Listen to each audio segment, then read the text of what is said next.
Mayoritas publik percaya Johnny G. Plate terlibat kasus korupsi BTS 4G Kominfo.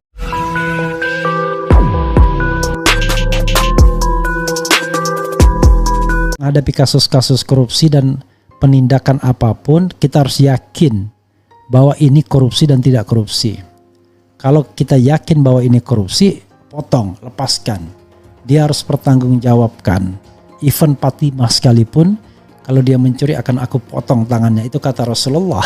Apalagi kalau cuma sekedar teman satu partai politik. Kalau memang korupsi, lepaskan. Tidak usah bela. Tetapi kalau mengait-ngaitkan sesuatu yang tidak ada dan diada-adakan, nah itu perlu kemudian dijawab dengan tegas. Bahkan kalau seandainya Nasdem misalnya terlibat kasus korupsi, saya setuju. Kalau tidak salah, ya bubarkan saja. Surya Paloh pernah punya komitmen seperti itu. Pokoknya komitmen untuk bersih. Dan ini harus diwujudkan. Kenapa? Kalau kita bicara tentang perubahan Sobat Era sekalian, maka memang konsekuensinya adalah kita harus menjadi pihak-pihak yang tidak ada masalah, pihak-pihak yang bersih, pihak-pihak yang karena daya kritisnya bisa menjadi sasaran tembak oleh penguasa. Tapi penguasa tidak akan berdaya apa-apa kalau kita tidak punya kesalahan apa-apa. Ya paling dia cari-cari kesalahan yang terkait dengan salah ngomong, salah ucap dan lain sebagainya yang orang lain paham bahwa itu sesungguhnya lebih banyak dibuat-buat. Apabila terbukti ada kader Nasdem yang terbukti melakukan tindak pidana korupsi, maka saya akan membubarkan partai Nasdem. Tapi ternyata janji tinggal janji. Uang korupsi sangat manis sekali, Mbah Brewok.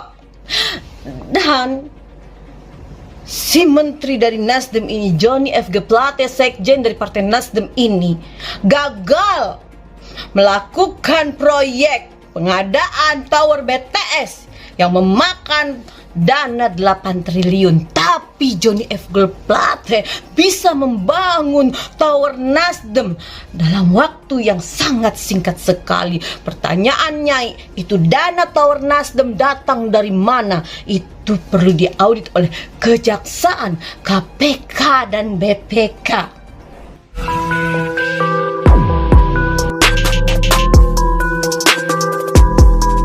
Mayoritas publik mempercayai mantan Menteri Komunikasi dan Informatika Menkominfo Johnny G. Plate terlibat dalam pusaran kasus dugaan korupsi proyek pembangunan tower BTS 4G Bakti Kominfo.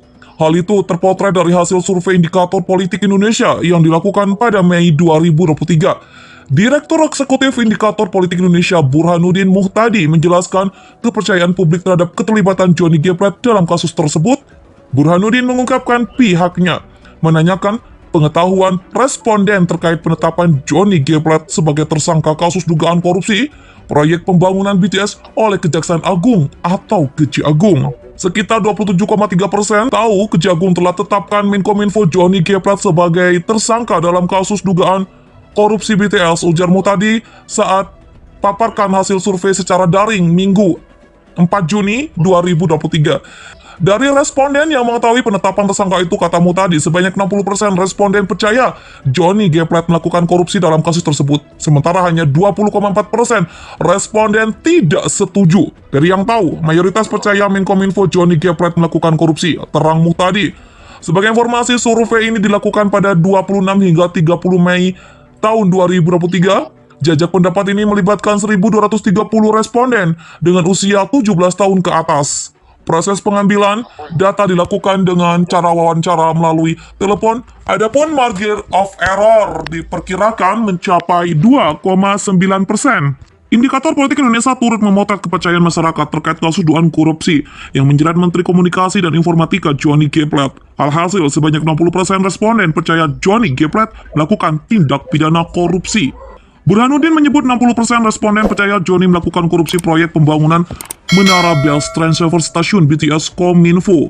Sementara 20,4% lainnya kurang atau tidak percaya politikus Nasdem itu merugikan keuangan negara yang ditaksir mencapai 8 triliun rupiah. Target populasi survei ini adalah warga negara Indonesia yang berusia 17 tahun ke atas atau sudah menikah.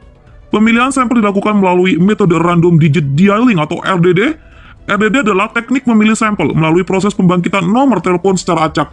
Dengan teknik RDD, sampel sebanyak 1.230 responden dipilih melalui proses pembangkitan nomor telepon secara acak, validasi, dan screening.